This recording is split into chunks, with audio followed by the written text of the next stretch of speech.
Assalamualaikum warahmatullahi wabarakatuh. Nama saya Salma Ilufianti Azizah, kelas 4 Cerek B, semester 4. Di sini saya akan menjelaskan tentang analisa jabatan. Yang pertama, pengertian analisa jabatan. Analisa jabatan adalah penyelidikan yang sistematis tentang isi pekerjaan, lingkungan fisik yang melingkupi pekerjaan, dan kualitas yang dibutuhkan untuk menjalankan tanggung jawab jabatan atau pekerjaan. Tujuan analisa jabatan yaitu untuk mengidentifikasi pekerjaan, riwayat pekerjaan, kewajiban pekerjaan yang pertanggungjawaban, serta untuk mengetahui spesifikasi pekerjaan atau informasi mengenai standar pekerjaan atau informasi mengenai standar pekerjaan.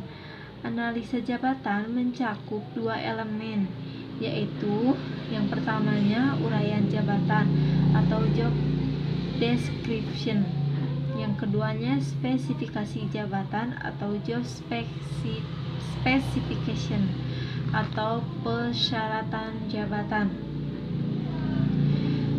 Uraian jabatan atau job description adalah suatu catatan yang sistematis tentang tugas dan tanggung jawab suatu jabatan tertentu yang ditulis berdasarkan fakta-fakta yang ada.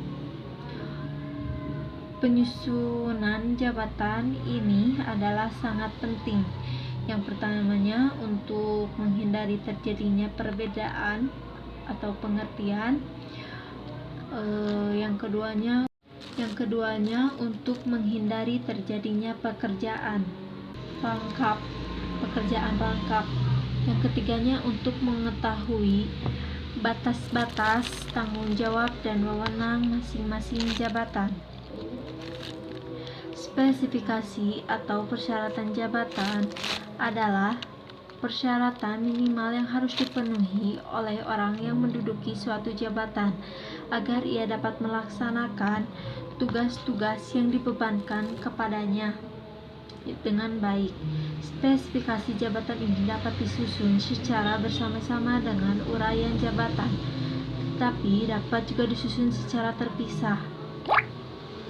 Beberapa hal yang pada umumnya dimasukkan dalam spesifikasi jabatan adalah: yang pertama, persyaratan pendidikan, pelatihan, dan pengalaman kerja. Yang keduanya, persyaratan pengetahuan dan keterampilan. Yang ketiganya, persyaratan fisik dan mental. Yang keempatnya, persyaratan umur dan jenis kelamin. Kegunaan analisa jabatan. Uraian jabatan dan spesifikasi jabatan sebagai hasil dari analisa jabatan mempunyai banyak manfaat, antara lain: yang pertamanya sebagai dasar melakukan evaluasi jabatan, yang keduanya sebagai dasar untuk menentukan standar hasil kerja seseorang, yang ketiganya sebagai dasar untuk melakukan rekrutmen, seleksi, dan penempatan pegawai baru, yang keempatnya sebagai dasar untuk merancang program pendidikan dan latihan, yang kelimanya sebagai dasar untuk menyusun jalur promosi, yang keenamnya untuk merencanakan perubahan-perubahan dalam organisasi dan penyederhanaan kerja, yang ketujuhnya sebagai dasar untuk mengembangkan program kesehatan dan keselamatan kerja. Seleksi tenaga kerja.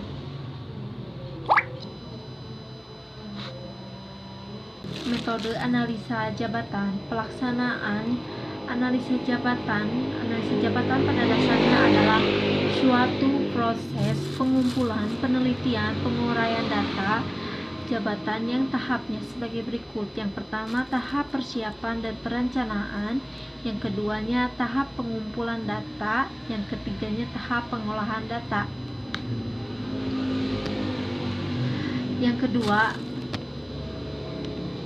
Yang pertama, tahap persiapan dan perencanaan. Pada tahap ini ada beberapa kegiatan. Selanjutnya, setiap tahap pelaksanaan dijelaskan sebagai berikut. 1. Tahap persiapan dan perencanaan. yang keduanya tahap pengumpulan data, yang ketiganya tahap pengolahan data, dan yang selanjutnya ada metode seleksi tenaga kerja. Yang pertama, pengumpulan informasi meliputi pelaksanaan fungsi untuk mengumpulkan informasi tentang organisasi pekerjaan. Yang keduanya, prediksi penggunaan informasi masa lalu dan kini tentang karakteristik calon sebagai basis untuk membuat prediksi tentang proyeksi perilakunya di masa mendatang. Yang ketiganya, membuat keputusan penggunaan prediksi tentang proyeksi perilaku calon di masa mendatang sebagai basis untuk membuat keputusan tentang penerimaan atau terhadap calon. Yang keempatnya, pasokan informasi memberi informasi tentang organisasi pekerjaan, kondisi organisasi kepada calon, serta di sisi lainnya memberi informasi tentang hasil proses seleksi kepada seluruh pihak yang terlibat. Langkah-langkah dalam proses seleksi karyawan menurut Mangkuprawira. Yang pertama, pemeriksaan awal. Yang kedua, pengisian formulir. Yang ketiganya, penggunaan formulir. Yang keempatnya, pengujian atau testing. Yang kelimanya, wawancara. Nah, di wawancara merupakan salah satu cara seleksi yang paling sering dan penting untuk dijalankan. Dengan cara ini umumnya dapat diketahui mengenai sifat dan kepribadian pelamar, 2 penampilan, 3 kemampuan dan komunikasi. Yang keempatnya, kemampuan untuk mengambil keputusan secara tepat. Yang selanjutnya, uraian tugas. Tugas merupakan proses pengolahan bahan kerja dengan menggunakan perangkat kerja untuk memperoleh hasil kerja. Tugas jika dipaparkan secara rinci disebut uraian tugas. Sifat uraian tugas: deskriptif, bersifat menggambarkan atau menguraikan, sehingga uraian tugas harus mampu memberikan gambaran jabatan yang jelas dan pengertian yang tepat dan terinci. Bahan kerja: masukan yang diproses dengan tindak kerja menjadi bagian hasil kerja. Yang pertama, benda berwujud. Yang kedua, benda tak terwujud.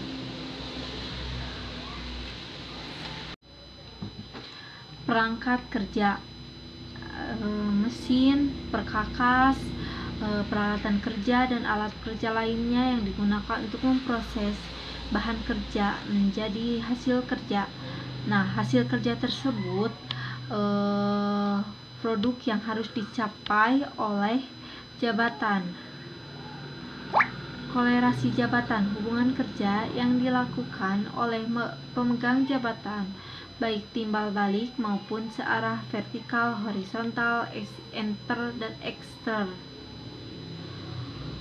Wewenang adalah hak dan kekuasaan pemegang jabatan untuk mengambil sikap atau tindakan tertentu yang diakui sah oleh semua pihak. Yang pertama, ada wewenang formal. Wewenang ini mempunyai ciri bersifat mutlak, tidak dapat diganggu-gugat dan dilindungi oleh peraturan perundang-undangan. Yang kedua, wewenang informal. Wewenang ini mempunyai ciri bersifat tidak mutlak dan biasanya tidak dilindungi oleh peraturan undang-undang. Tanggung jawab: suatu wujud tuntutan untuk mencapai keadaan tertentu yang telah ditetapkan. Wujud objek tanggung jawab meliputi: yang pertama, bahan kerja, 2 perangkat kerja, 3 hasil kerja, 4 orang lain, 5 proses, 6 hubungan kerja, yang ketujuh, waktu pelaksanaan tugas. Syarat jabatan: yang pertama, syarat fisik. Yang kedua, syarat mental. Yang ketiga, syarat psikologis. Syarat mental terdiri dari 5. Yang pertama, keterampilan kerja. Yang keduanya, pengetahuan kerja. Yang ketiganya, pendidikan. Yang keempatnya, pelatihan kerja. Yang kelimanya, pengalaman kerja. Syarat. Cukup sekian presentasi atau penjelasan tentang analisis jabatan dari saya. Terima kasih untuk perhatiannya. Wabillahi taufiq wal hidayah. Assalamualaikum warahmatullahi wabarakatuh.